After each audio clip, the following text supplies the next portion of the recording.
I just want to thank everybody for coming to the anger management webinar. This is part one of a part two series. In part one, we're just going to go over a few different bits of information, education. And on part two, we're more or less going to put it all together. I can ask 5 different people what is anger, and I can get 5 different responses. It's a feeling that we all have. There's a response in our adrenal glands that gives us a heightened awareness through this threat or this danger that's present. It's a survival mechanism response that we're all born with and we will always have. This produces an adrenaline response. It's a production of a mixture of, body chemicals. It forces us to focus so we can respond, making fast acting decisions. Some people might have heard of the fight or flight response. There's also a freeze, but for this purpose, we're going to talk about fight or flight response only. When we get into cycles, the way you think affects the way you feel and act. So if I think I'm scared, I'm going to feel scared, and I'm going to act like I'm scared. The way you feel affects the way you think and act.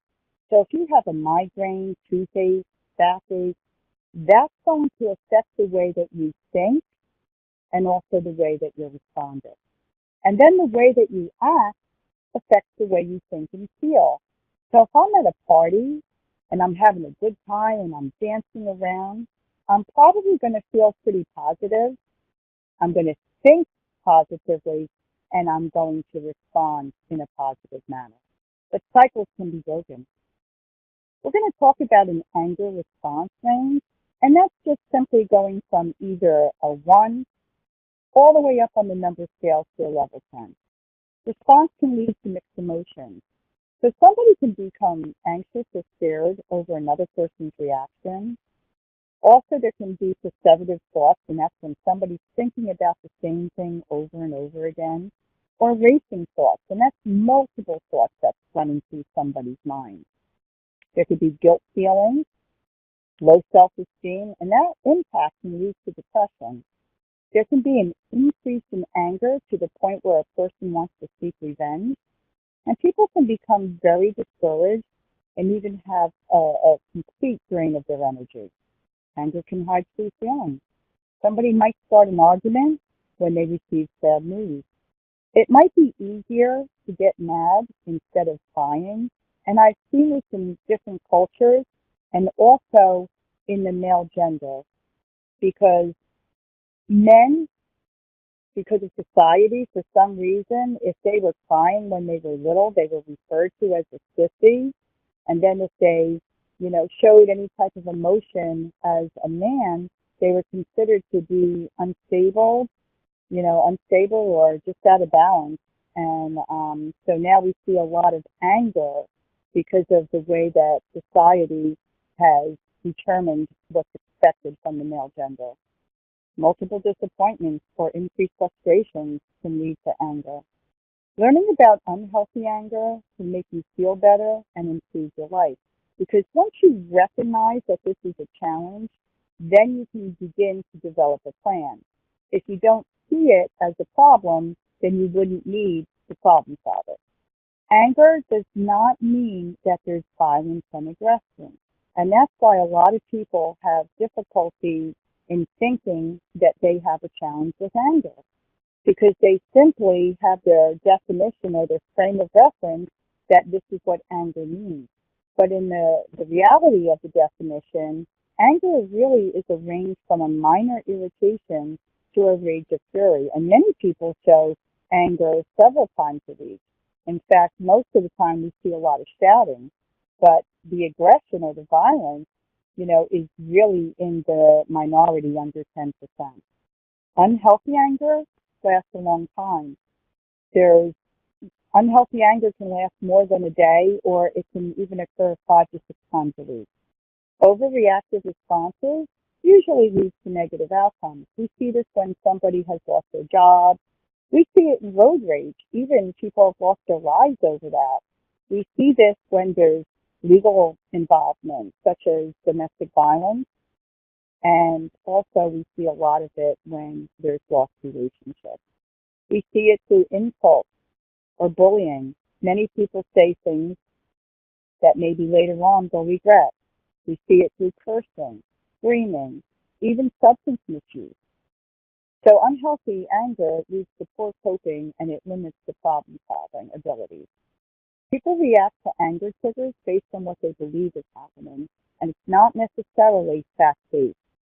Disasters happen. However, is everything that follows that truly a disaster? We can say to ourselves that we have managed in life and can continue to manage no matter how unfair or difficult life may be, instead of after a disaster thinking, oh my God, oh my God, oh my God, and having the emotions in control of you instead of you in control of your emotions. We have vulnerable feelings. Examples are disappointment and frustration. But feelings are meant to be felt and they do pass. We also can say to ourselves, I'll breathe through this feeling rather than act out. No two people see or remember a situation exactly the same way. That is why I've always been told, never go in front of a jury. Beliefs are built up over years. We see this in cultures and we see this in generations. People usually do not spend a lot of time thinking about the way they think. An example of this is if I wanted to change the TV channel. I'm not thinking about every step that I'm doing. I just might pick up the remote and start clicking. We're not born with knowledge. We're born with the ability to think, but not knowledge. We also react to feelings of hunger, cold, pain the same way. There's no other way to sound that alarm than to cry. When the feeling is matched up with the words, we learn association. So when we have that feeling when we're very young about being hunger, those hunger pains, and then we learn that we're eating to or drinking to help those hunger pains go away, this is how we're learning. We start to match the words to feelings. So if we have the feeling of being scared, we learn the word scared. Same thing with our feelings of being happy or sad. We start to match those words. Many thoughts and actions become habits, and habits become automatic. So we might see this when we're driving familiar roads. We might have gotten from point B to point C and we refer to it as being hypnotized because we don't recall it. Also, reactions to feelings. If we have a fear of bugs and we see a bug, we very impulsively react to that. We do the same thing with development of opinions. I refer to unhelpful habits as thinking mistakes. A habit is automatic. It's not deliberate. Imagine if we didn't develop habits. How many hours each day would we spend on relearning tasks, such as dressing ourselves or soothing ourselves? Habits may have worked when we were younger, but not when we're older. So if I'm 11 years old and I'm in a healthy relationship with my parents or caregivers, and they are feeding me, clothing me, even giving me money for entertainment, that would be acceptable at 11 years old. But if I'm now 40 years old and I'm accepting the same thing from my parents, would society view that as acceptable? Probably not. So again, habits might have worked for us at one time, but they may no longer be working for us. And some people had better role models. We didn't have control of who we were born to, who our role models were, or what opportunities we may or may not have had. Biases are picked up as we go through life. Our experiences shape our beliefs, what we may expect or even anticipate. But most situations don't impact us. Trauma can change beliefs or views for the worse. We've seen this in New Jersey just from Superstorm Sandy. People may have loved living down by the water and, they felt very serene. Then that one superstorm had changed and impacted so many lives that they no longer felt safe or secure down by the water. And then frequent undesirable events can also change our beliefs and views for the worse. In New Jersey, again, if you're driving down a parkway and 3 times in 1 week you get a ticket from a police officer, that's going to change your views most likely in how you view police officers. Some people believe that if an event happens one way, it'll be that way every time. And they're like, why bother? Sometimes people get more angry if we allow them to vent. Reliving the thought can cause the anger range to get even higher. So if somebody was in a plane accident and they're talking about it and they really haven't disassociated from it, what's happening is instead of being in one airplane accident, they've been in 500 of them. What can we do? We first have to look at impairment diagnosis. There's medical, and then there's psychiatric. Medical must be treated first. So, for example, if somebody's having seizures, partial complex can affect the mood. And pain, it's emotional. It's not a logical brain response, and that may cause irritability. Also, medication side effects. For example, prednisone is known to cause mania in people, depression, irritability, glucose instability. Also, nutritionally, if our electrolytes are out of balance, that will affect our mental status. And again, diabetes, with those glucoses not being stable, that can affect our mood. Thyroid imbalances, that affects mood stability. And infection, if there's a fever present, that increases our heart rate and will affect our mood in a way that we respond. Illicit substances or alcohol, there could be an initial gratification, then it can make a person feel bad. And if there's withdrawals involved, that takes away self-control and loss of free will. Then we must also look at psychiatric disorders. If we're looking behaviorally, there's conduct disorder, oppositional defiant disorder, ADHD, and this all affects mood, impulses, and anxiety. So if we look at conduct disorder, it's antisocial. In adults, we can see a rate, but as a child, we might see them running away or staying out late or truancy from school. With oppositional defiant disorder, it's a problem with behavior, but there's no violation like is seen in the conduct disorder. But know that it can lead to conduct disorder if not treated by the teenage years.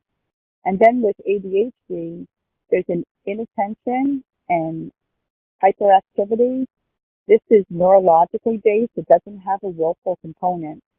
And individuals affected with this are easily distracted. We can look at our mood disorders. Anger is a mood, and irritability is the first step to anger. We have major depressive disorder. We have dysthymic disorder. This is like a chronic depression and same cognitive and physical changes as in the major depressive disorder. It's less severe, but it lasts longer. So we could see 2 years in an adult and 1 year in children and adolescents. And then bipolar disorder. This affects feelings. Individuals can become very irritable. There could be sadness and guilt. There can be sleep disturbances, changes in appetite, and a decreased ability to concentrate. And then we look at our anxiety disorders. Post-traumatic stress disorder. There's an exposure of an event followed by 3 areas of challenges. And this can be like they're re-experiencing an event. They can be avoiding situations. There can be an increased, arousal, like a heightened anxiety, a fear, irritability, and anger. And then we have generalized anxiety disorder. This can cause irritability, muscle tension, decreased concentration, decreased sleep. And these are people that are experiencing anxiety that don't have something specifically that they are responding to. Then, of course, we have our impulsive disorders, which is our OCD and behaviors like hair pulling. Then intermittent explosive disorder. This is when a person can present perfectly fine, then for some unknown reason they're exploding, and then they're perfectly fine again. This can be treated because it's not predatory. Now, predatory is when somebody is more or less seeking revenge and they're doing it free will. and therapeutic interventions have very little effect. This concludes part one of the anger management series.